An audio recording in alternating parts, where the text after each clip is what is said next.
Deep in the heart of Tennessee lies a farm that was once home to one of the most terrifying hauntings in American history. For years, the Bell family was tormented by an unseen force. It was a haunting so intense that it drove family members to the brink of madness and made even the bravest of men flee in terror. This is the story of the Bell Witch.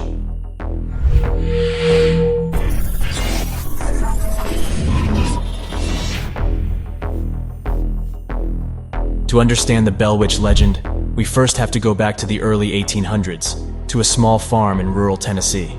The head of the Bell family was John Bell, a successful farmer and landowner. He was well respected in the community, and his family was considered one of the most prosperous in the area. But John Bell had a problem. His neighbor, Kate Batts, had accused him of cheating her out of land in a business deal. Kate was a cantankerous old woman who was known to hold grudges, and she wasn't one to let things go easily. According to legend, Kate Batts put a curse on John Bell, vowing to torment him and his family until they gave her back what she believed was rightfully hers, and torment them she did. The Bell family began experiencing strange phenomena on their property, animals acting oddly, unexplained noises, and other unexplained occurrences. Over time, the phenomena escalated, with the Bell Witch, as she came to be known, physically attacking members of the family and even speaking to them in a disembodied voice. According to legend, the Bell Witch took a particular interest in tormenting John Bell, blaming him for her own misfortunes, and eventually causing his death. The Bell family's encounters with the Bell Witch began as relatively minor oddities: unexplained noises in the night, strange sounds coming from the walls of their home, and objects moving seemingly of their own accord. But as time went on, the witch's presence became more and more pronounced. Members of the family reported feeling as though they were being watched, even when they were alone. They would hear footsteps in empty rooms, and sometimes even feel the witch's icy breath on the backs of their necks. On one occasion, a family member saw a strange figure hovering in the air outside their window, which vanished as soon as they looked away. Betsy Bell, John's daughter, was a particular target of the witch's wrath. She would often be slapped and pinched by an unseen force, and on one occasion, the witch even dragged her out of bed by her hair. Betsy would hear the witch's voice taunting her, threatening to kill her and her family if they didn't do as she said. At one point, the witch even claimed responsibility for John Bell's illness, saying that she had poisoned him with a strange substance. Other family members reported being physically assaulted by the witch as well. John Bell Jr. was attacked by a large black dog that suddenly appeared in the room and then vanished just as quickly. Lucy Bell, John's wife, was reportedly slapped in the face so hard that she fell to the ground. And Richard Powell, a family friend who was visiting at the time, was so terrified by the witch's presence that he fled the farm and refused to return. But perhaps the most chilling aspect of the Bell Witch legend is the way in which the witch seemed to be aware of the family's deepest secrets and fears. She would often make cryptic comments about events that had happened in the past, or predict events that had not yet occurred. She seemed to know everything about the Bell family, their hopes, their dreams, and their darkest fears. And for the Bell family, that was perhaps the scariest thing of all, to be confronted by an entity that seemed to know them better than they knew themselves.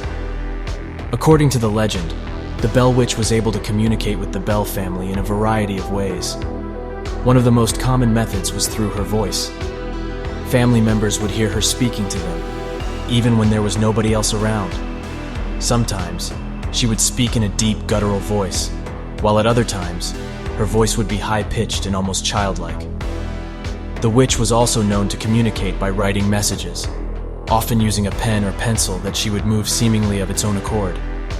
Family members reported finding notes and messages in their belongings, or waking up to find that the witch had written something on their skin while they slept. Some of the notes and messages allegedly left by the Bell Witch were written in languages that nobody in the family could understand. Some speculated that the witch was using these languages to communicate with otherworldly entities or spirits, while others believed that the languages were simply a means of further mystifying and intimidating the family. The Bell Witch made a chilling promise to the family before departing at the end of her initial haunting. She would return in 7 years' time to continue her torment. True to her word, in 1828, exactly 7 years after her first appearance, the Bell Witch reappeared on the Bell family's property. This time, however, she made her presence known to a wider circle of people, including neighbors and visitors. During this second haunting, the Bell Witch was said to have been even more malevolent and unpredictable than before. She would follow visitors home and torment them in their own houses, and even manifested herself in physical form to attack those who crossed her. In addition, the Bell Witch was said to be able to mimic the voices of others, often using this ability to taunt and confuse the family. She would imitate the voices of family members or neighbors, or even mimic the sounds of animals or objects. This made it difficult for the family to know who was speaking to them, or where the sounds were coming from. But the Bell Witch's most terrifying acts were directed at John Bell himself. She would pull his hair and slap his face, leaving welts and bruises on his skin. She would whisper taunts and insults into his ear, telling him that he was going to die, and that she would be the one to claim his soul. And then, in December of 1820, John Bell suddenly fell ill. His tongue swelled up so much that he could barely speak, and his throat closed up to the point that he could barely breathe. Doctors were called in, but they were unable to determine the cause of his illness. In the end, John Bell died, leaving behind a grieving family and a legacy that would become one of the most enduring legends in American folklore.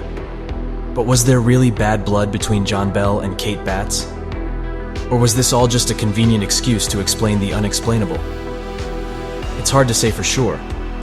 While there are official court documents that mention the Bell Witch and its impact on the Bell family, there's little to no mention of Kate Batts in these records.